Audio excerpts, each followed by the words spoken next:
Hi, everyone. Welcome, welcome. I think you guys heard me chatting away. I didn't realize I let you guys in. So welcome. This is our inaugural panel on LGBTQ family building. I am so excited for our panelists here. They have incredible journeys that they're going to share with us today. And this is going to be a very informal panel. If you have, panel discussion, if you have questions, feel free to type them in the chat box or just unmute yourself and ask our panelists. Again, it's just going to be a very informal type discussion today. So with us, we have Dania and Chanel, and they're an LGBTQ family who advocate for their communities with pride. They offer support for LGBTQ youth, as well as for encouragement for families who are trying to conceive. They emphasize love in action and free kindness. They have been together for 12 years and married for 9. Congratulations, guys. It's Thank you. wonderful. So much. They have a 2-year-old child and hope to add more members in the near future. We also have Laura Rose. She's a married lesbian mother of 2 children and is currently pregnant with her 3rd child on the way. And we just discovered she's 38 weeks, so she cannot have that baby in the next 45 minutes. They were conceived via IUI and IVF over a decade. Laura is founder of the LGBT Mummies Tribe, which is a global organization that supports LGBT+ women and people on the path to parenthood. Mylin and her wife, Lindsay, are parents to 2 children. They're expecting their next child in August of this year. They share their life and love on social media platforms where they've built a very strong community of allies and people of color. They strive to shine a light on the validity and strength of the Black queer family every day.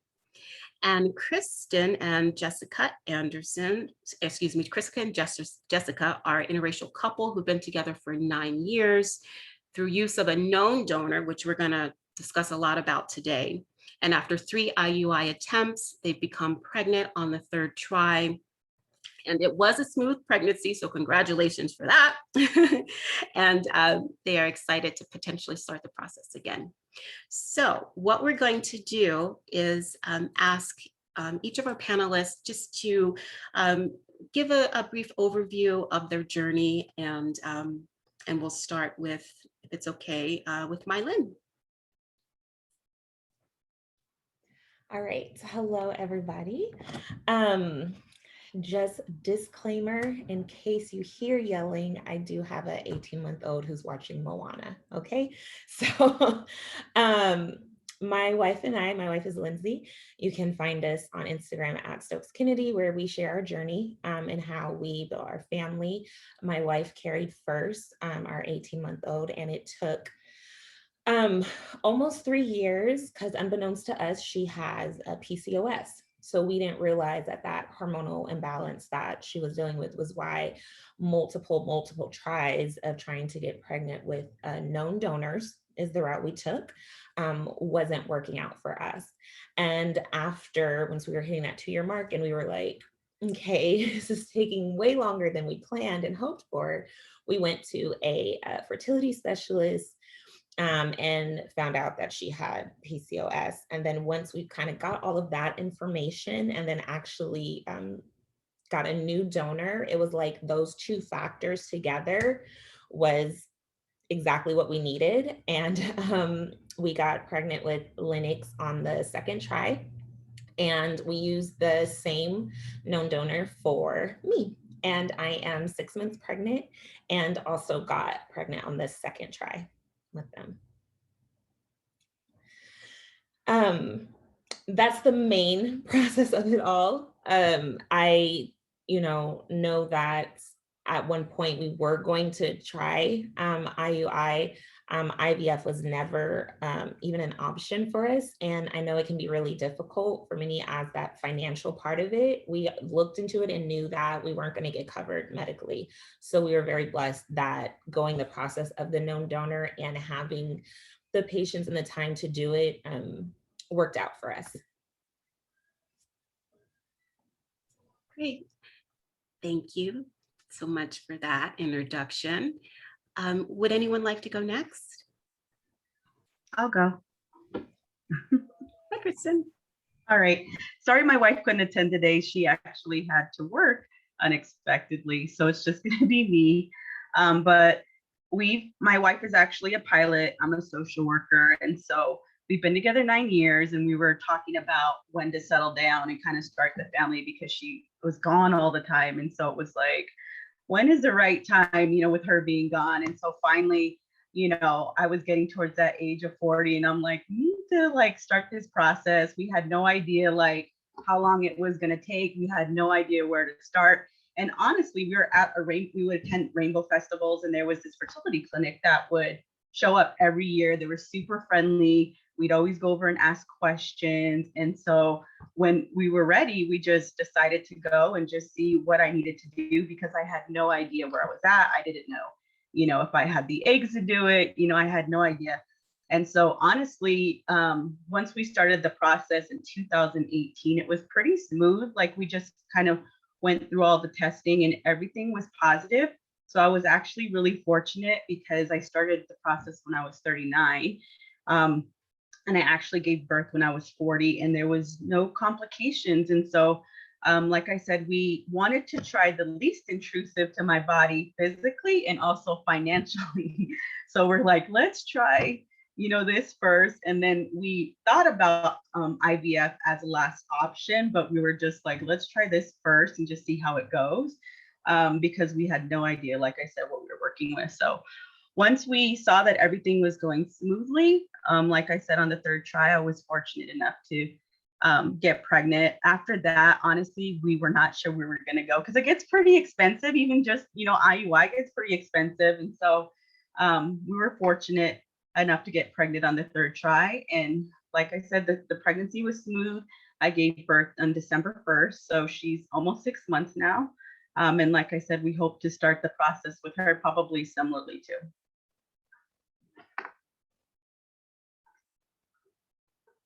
Thank you so much.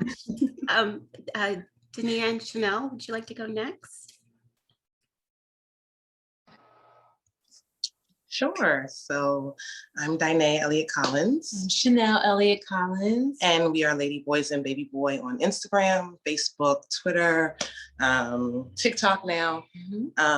And we're college sweethearts. So we've been friends since 16 years now, and then together for 13, married for 9 recently. We just celebrated our wedding anniversary. The other day. Thanks, guys. We waited almost 7 years of being married to add a member to our family. And we started with the cryobank route. We were unsuccessful. We purchased 2 vials and we're like, this could be a long road, and it's not one that we really wanted anyway. We always dreamed of having a known donor situation. We got a lot of turn downs from a lot of intimate, close relationships, men that we loved and trusted. We were like, we need one of you guys. And we got a lot of turn downs, but eventually we got one of our friends to say yes. So we moved on to the known donor route. We conceived very quickly. Our son now, we conceived him on the 2nd try. The very first try was a chemical pregnancy, but we have an amazing donor. We plan to use the same donor again for our next child that we plan to start trying to conceive in August. So we're really excited about that. And yeah, I would say it was very smooth sailing compared to a lot of other stories and experiences that I've heard from a lot of people. We've been very blessed. And very fortunate. And I know I'm probably forgetting something notable. Do you want to add something? No, I got it all. Yeah. Okay. So yeah, that's our quick little blurb. We did end up going the known donor route. Oh, and our son was conceived at home, soft cup. So yeah, super simple soft cup baby, and hoping to do the soft cup process with the second one, and just it goes just as smooth. So. I know, we were so ecstatic at how smoothly it went, and we're blessed. I'm really that's all blessed. We can say. Just super, super blessed and super grateful. And appreciative of you guys for sharing with us today as well. So thank you. Thank you. And I apologize. I pronounced your name. It's Dania. Danae. Dine. So Yes. sorry, Dine. Thank you for that correction. And that's amazing that you guys were able to, have that smooth, smooth path to get pregnant on your second try. So congratulations on that. Yeah. And Laura Rose, would you like to go? Hi everyone, I'm Laura Rose. So I'm from the UK, as you can tell by the dodgy accent. So my wife and I have been together 14 years. We've been married 10 this year, for her sins. And we decided about a decade ago to start a family. So my wife, like Mylene's wife, had severe PCOS and was told at a very young age she would never have children or never carry a child to term. So by the time we decided to start a family, we found the clinic that we wanted to use, CRGH in London, and they said, it's not a problem, let's get you tested and see if this is still the case. And they tested her and they said, not a problem, we can get you pregnant. It may take a while, but we will get you pregnant. So her being 4 years older than me, we made the decision she would carry first. And we wanted the same donor. So we went down a sperm bank route. So we used Zytec over in the US. And we both obviously wanted to carry, so we wanted to use the same donor. So it took 3 failed IUI attempts. One was natural, no medication, 2 were with Clomid and injectables. And then on the 4th attempt, she fell pregnant. Unfortunately, we lost the baby just at the end of the first trimester. She miscarried. And then on the 5th attempt, we were blessed with our daughter, who is now 7, just recently. Then a few years later, we decided to start again, this time myself carrying, and I didn't have any known fertility issues. I luckily fell second time, natural cycle IUI, no medication, and he is now 3.5. Then it came to, we decided to have another child, and again, I had a great pregnancy. I really was desperate to carry again. So just before the pandemic, we started to try to conceive again. So same clinic, same donor, and I had 3 failed IUIs. Now, we couldn't understand why, because it happened so quickly. So we had further testing to find out that I had severe secondary infertility. So my ovarian reserve had diminished by half at the age of 33. So it was a bit of a shock for us. So we made the decision to move to IVF.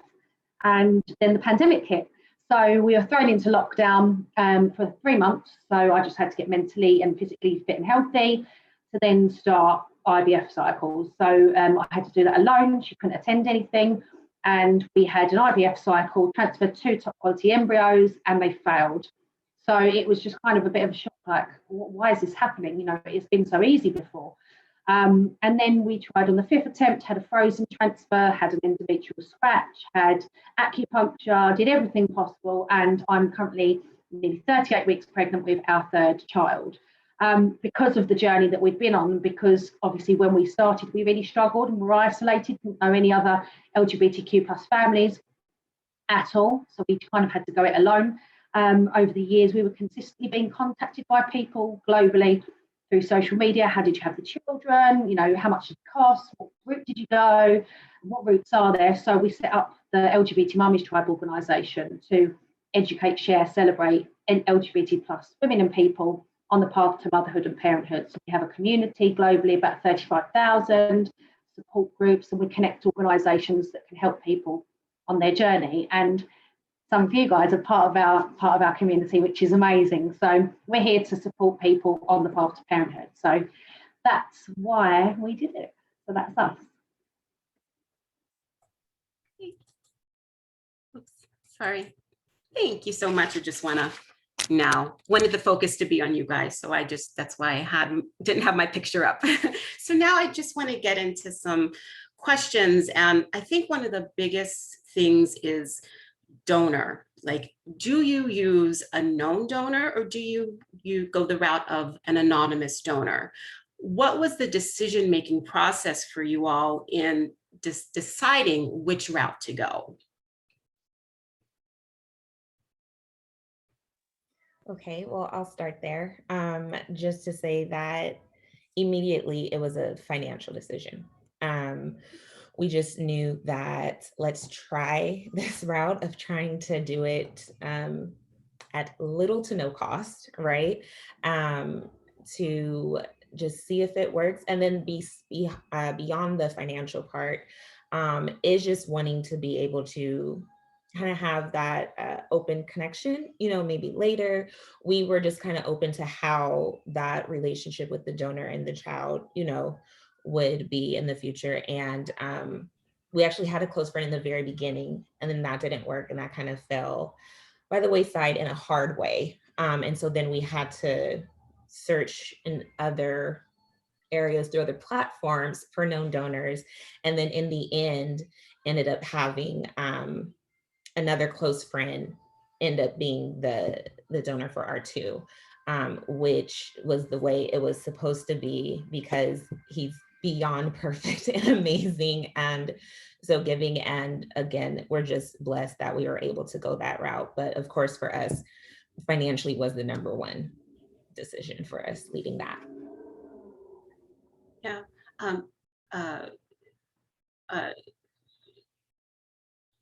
Having that conversation with the potential donor, what is that like? How do you approach? What do you say?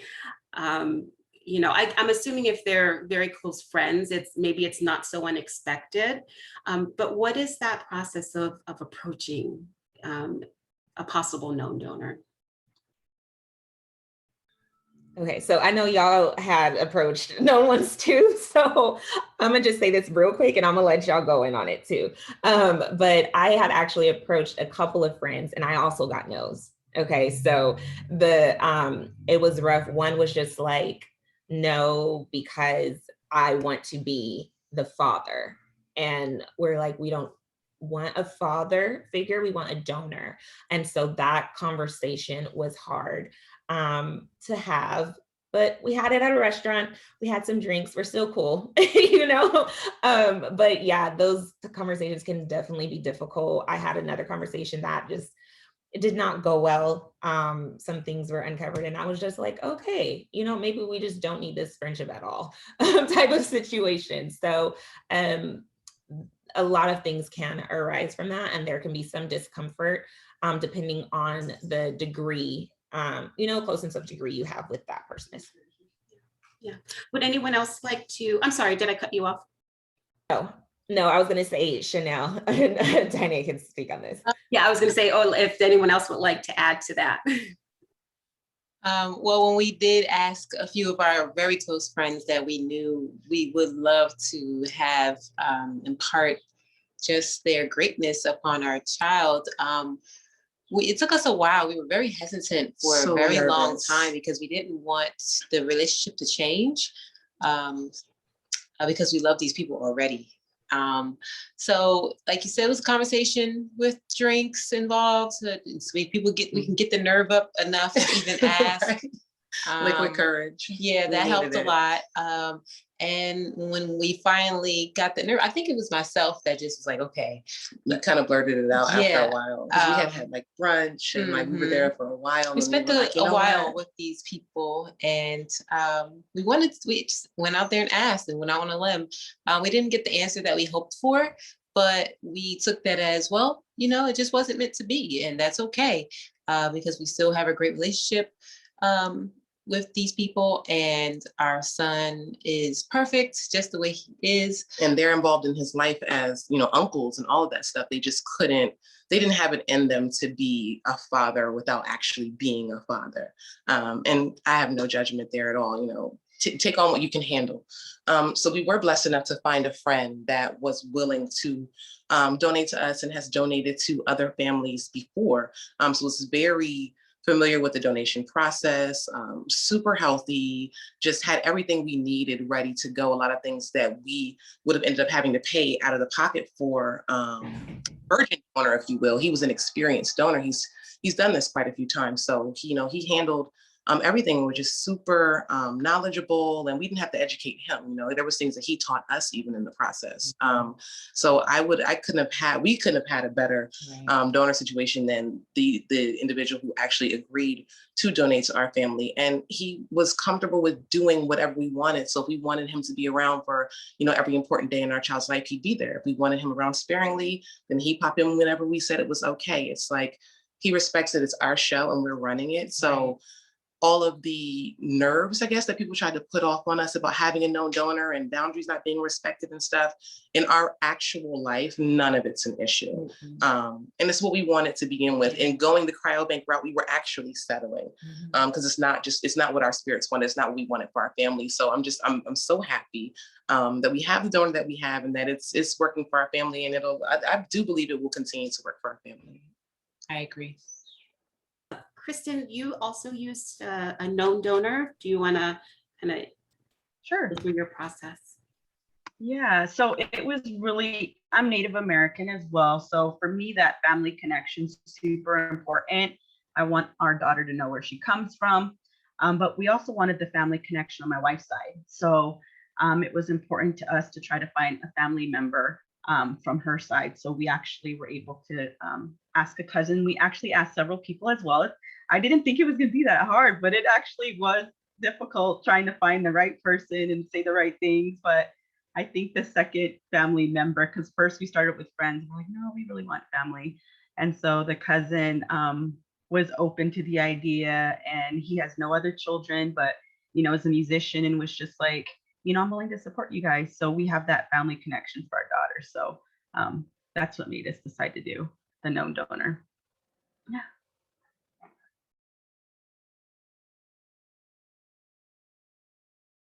Sorry. Thank you, Kristen. Now, Laura Rose, did you guys use an anonymous or a known donor? It was an anonymous one through like a sperm bank. So for us, we looked at all the options, and it just didn't feel like something that would be the right fit for us as a family, the way that we wanted to grow as a family. So we obviously went down the route of using a sperm bank, but obviously to use a sperm donor in the UK, they have to be UK or Canadian compliant, which means that they're an open disclosure donor. So it means that when the children reach 16, they get his details of who he is, where he's from, etc. And then at the age of 18, they legally have the right to find him and contact him. Now, he can say that he doesn't mind them knowing, that's fine, he'll donate. However, he can say, I don't want them to contact me. This donor specifically said he was happy for them to contact him. And for us, that was obviously important, because if the children get to the point where they say we want to have that connection, it's their journey, it's their story, their lives. So we want them to have that access. So regardless of the fact we use a sperm bank, they will still have that opportunity. Now they know their route to being born, and that they're miracle babies and they're very special, like all of our children are. So if that's the choice they make at that age, then that's up to them. But for us, it just felt like the right thing to do. We didn't have anyone known to us that we felt that it would be comfortable, or something that we'd be able to do. So that was just the right route. But there's so many different routes for people, and every family is different. So for us, that was just the right thing.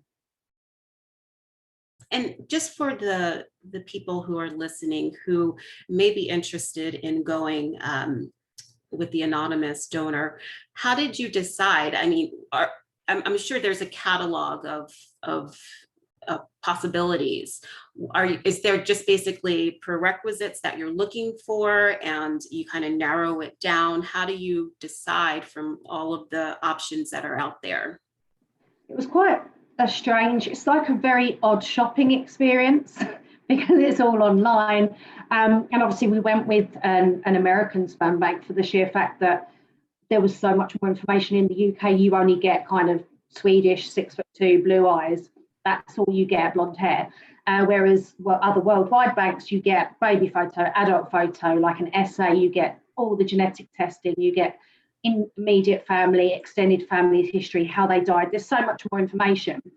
And my family are from Barbados, Scotland, and Ireland, and my wife's side are all English. So we could have looked at someone that was genetically, from the same heritage as us, but we ended up going with a Puerto Rican guy because he had the same attributes as us. So I used to be a performer, and my wife was very sporty. So we wrote down the best parts of each other.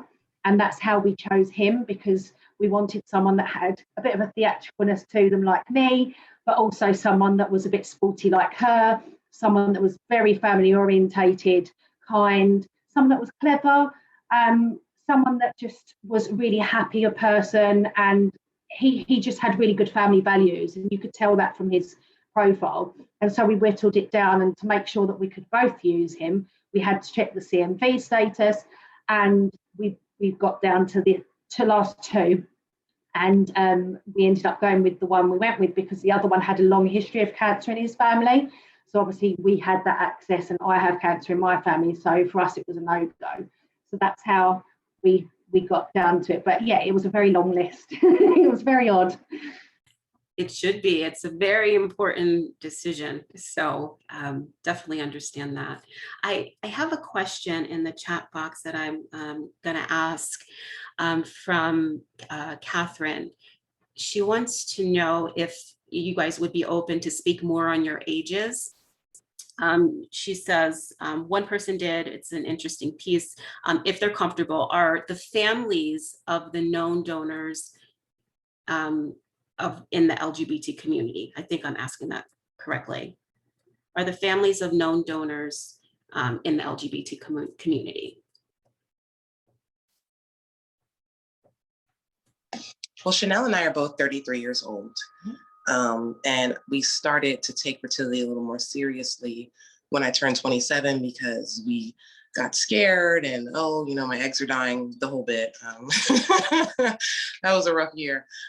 So we started to take it a little more serious that year. But yeah, we're both 33 and haven't had any reproductive issues at this point that we know about. And as far as the known donor, our donor is a cishet man, but he is a huge community ally. And a lot of the people that he donates to are same-sex families that are in the LGBTQ plus community. He doesn't donate to them exclusively. He's donated to some families that are heteronormative and do have, you know, some reproductive challenges within their own dynamic, but he champions for us, and he's always there supporting our community and everything that we do. So our donor has a lot of children, and a lot of them are from two-mom households, yes. Kristen or Mylin, if you don't mind sharing your age and if your known donor is in the LGBT community. Our known donor is within the community, and I am 34, and my wife is 32. And I'm also just going to mention this because I also saw this question from Dana, that we do have a known donor agreement for both Lennox and the child that I'm carrying, where he has terminated his parental rights. And I'm currently in the adoption process for Lennox. And then once this baby is born and we have the birth certificate and social, then Lindsay will adopt this child. I'm actually 40. Like I mentioned, my wife is 37. And oh yeah, we talked about the legal documents. Oh, the donor. Sorry about that. I'm like trying to catch up on all the questions. No, he's not in the community, but he's totally supportive of us. So that's all that matters. Okay, I want to kind of go back to the, and I guess Laura Rose, you can speak more on this, sperm banks. If any of our attendees are interested in going that route, how did you decide which sperm bank that you wanted to use? At the time, there was a woman in the community that had actually used Cytec. So she had made a passing comment that she'd used them, they were great.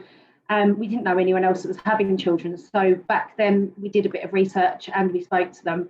And for us, they were fantastic. They felt like family straight away, very, very friendly, and answered some really weird, awkward questions from us. So we would call them at like crazy times or email them and be like, hey, but what about this? And they were just so welcoming.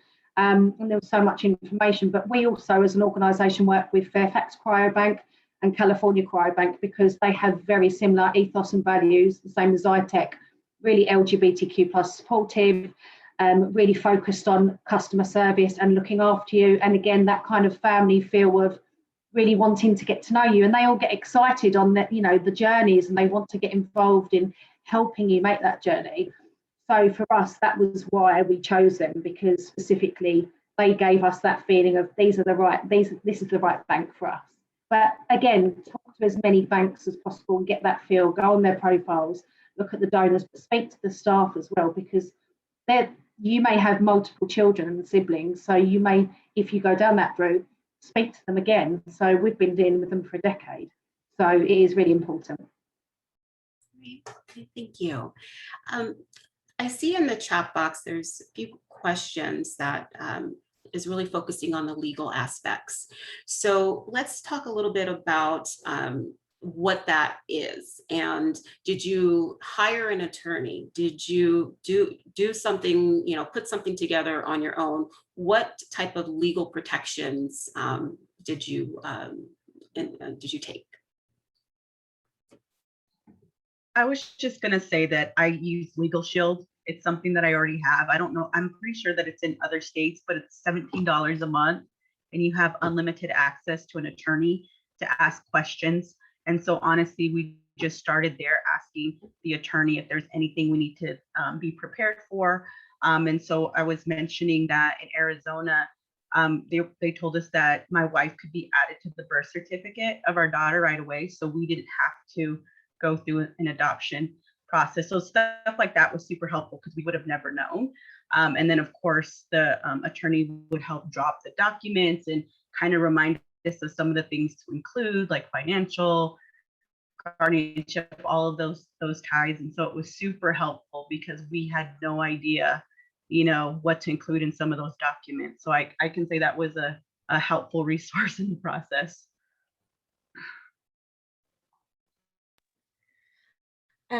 For me, I am in Southern California. And so, yes, I am on Lennox's birth certificate. I thought that was all that I needed, and that we are fine because in California, that is recognized, the same-sex marriages and the parentage, right? And so then I actually have friends in Northern California that let me know that they were going through the adoption process. And I was like, why? Why do you guys need this? And they were just like, not every state acknowledges it. Not every country acknowledges it. So if you travel outside of your area, you can face issues. And I was like, I don't ever want to have those issues. And I just wanted that extra security. We never know what's going to come up later in life. With donor families, once, people know, things like that. I was kind of just considering every aspect of it. And luckily my donor immediately was just like, no, this is your child, like do what you need to do and just let me know where you need me to sign, where I need to be to, show up for you guys. And that's it. And so I did not go through an attorney. Financially, I'm trying to keep everything in a budget. Okay, no budget. So I did it myself. I am in Orange County. And so the occourts.org have a self-help desk. It took 2 attempts for me to submit the paperwork. They sent it back with exact instructions on what I needed to correct. And then I resubmitted it. It took a couple months, but I just got the paperwork back last week that it was filed and approved. So there's no more corrections to be made. So it was accepted, which was a celebration in itself. And now I am just waiting for the official paperwork of it being approved, or there's a chance that we might have to have a hearing. So hoping for the former, that I just get the paperwork approving it. But that was the process I took. And I literally just had, I think, a $25 filing fee.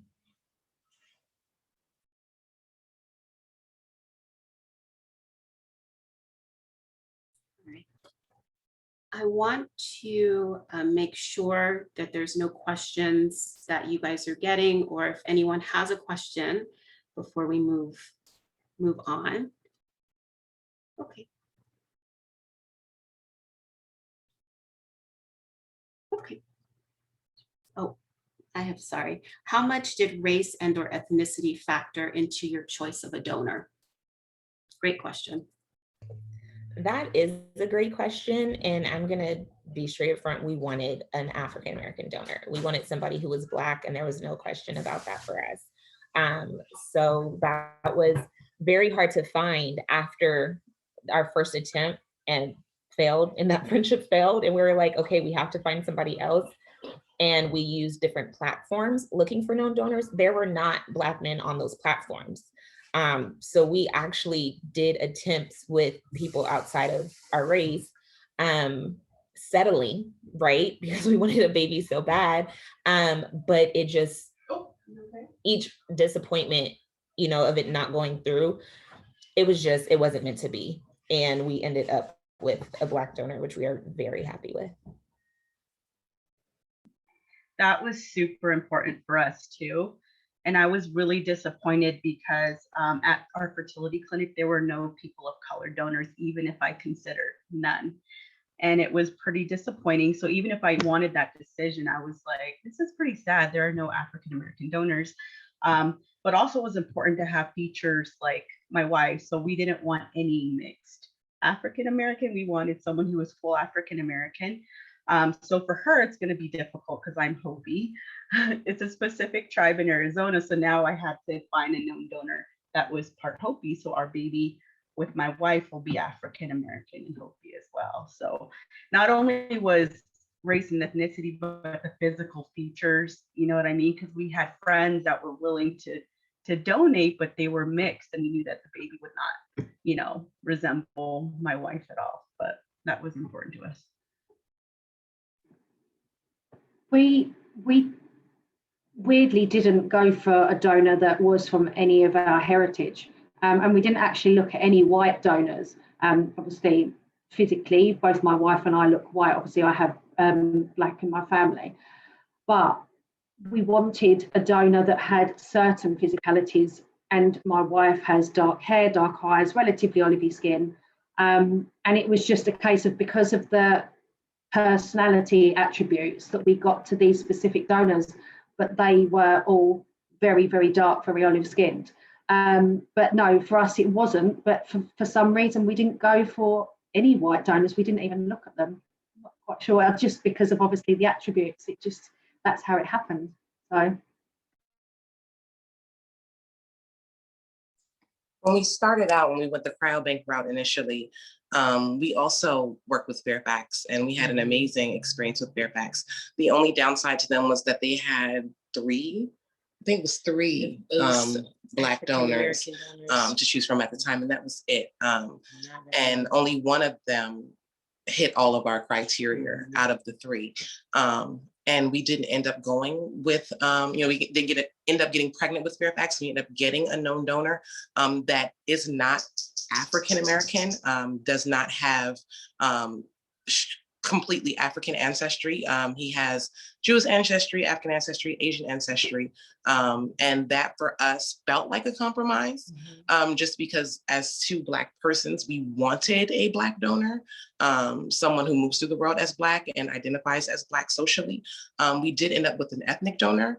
And so that was something that we weren't going to compromise on. If they can't be like African, then they have to be ethnic. We wanted our child to have ethnic features. We wanted them not to be confused about what communities they belong to and where they fit into the world. And we didn't have an interest in giving our child an identity that we just didn't feel like was, I don't know, I guess easy to move forward in the world, was something that would be difficult for them to, understand or find their place. So we thought it would be easiest to have a Black donor. And even such, my son still came out fairer in complexion than his father or I.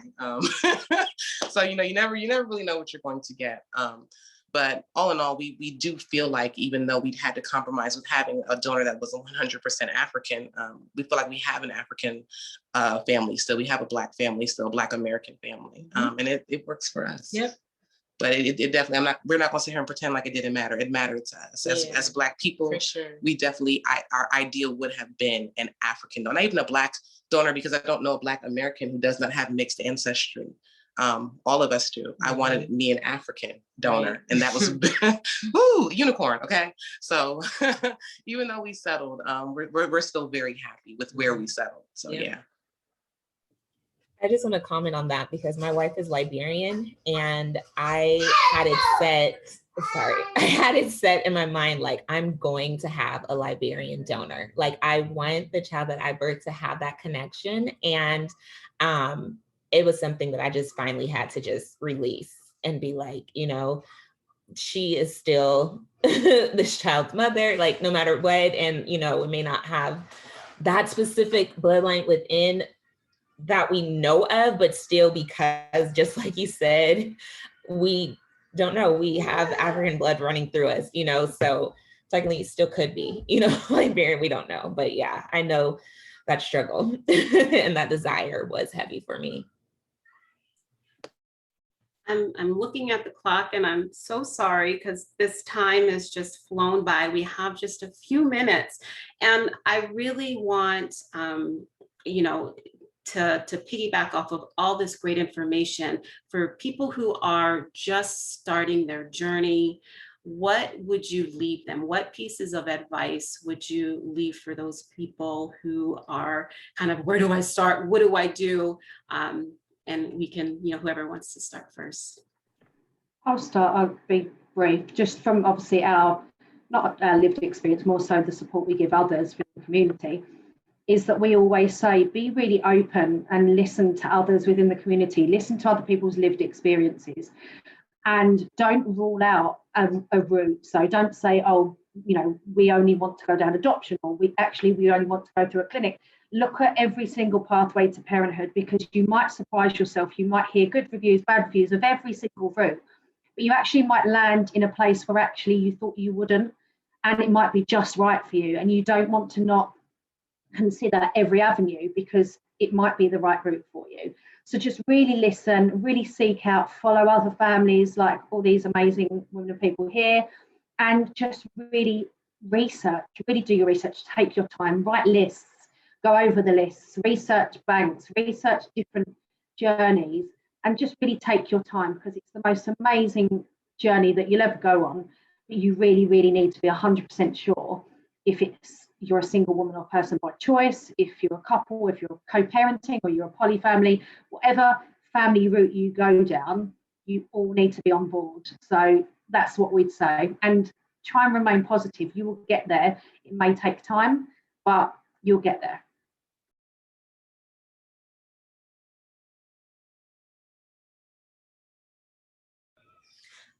I will say, be patient with the process. Release your expectations to a certain degree, to where it doesn't be your defeat, right? And give yourself grace too. As it took Lindsay 2 years, and we thought it was going to be a shorter time, and that mentally and emotionally got hard for her. So really give yourself grace when it doesn't happen the first, second, third time, and just keep trying.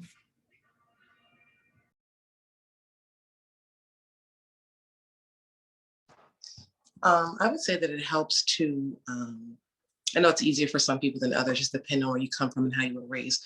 But I do believe it does help to develop a village mentality, in that there are other people with you, that you're not alone, that you have help, that people are there for you. And the more vocal you are about what you're going through, sometimes, that testimony is something and helpful to another person. And the other piece I felt I should probably leave is just something spiritual. For me, it just helps so much to lead with the expectation of success. Expect to be successful. I feel like in the TTC journey, it can just get so tumultuous, and there's so much disappointment and a lot of bad news. And a lot of times we take that on before we even begin, because we know so many people have struggled. And I feel like that helped us be successful, just rejecting that from the beginning, just saying, you know what, that's not our situation. We're not going to put that on us. It's not going to be difficult. We expect to be successful. We expect to conceive easily, or in a means that we can take, because I do believe you won't get more put on you than you can really handle. And so I just kind of constantly was saying, it's going to happen for us. So just have the expectation of success. What would you say? I would say definitely remain positive and patient. But as to follow up on my wife's advice, just expect to be successful at all times. When you put that positive energy out there, most of the time it comes back tenfold. So we often find ourselves feeling like we manifested our son in the situation because we were saying for months before we got pregnant, we're going to get pregnant right away. It's just going to happen. We didn't even consider any other outcome. And that's literally what happened. And I don't think it's magic. I feel like that's something that people can really, really do for themselves if they believe it with every ounce of their being. So yeah, got to be the spiritual one, but yeah.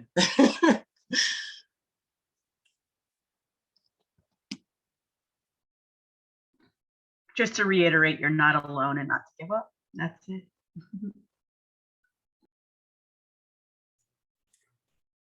Well, thank you everyone for joining us. This has been such a great panel, and I wish we had more time because I think that you guys could really even, share more of your experience and knowledge. But be sure, all of our panelists are on social media. You can follow them and get some additional encouraging and advice. So for now, we're going to say goodbye to everyone. This presentation will be uploaded into our platform and you'll be able to view it, and we'll be sending it out to all of our panelists as well. So thanks everyone. Thank you so much. Thanks everyone. Bye.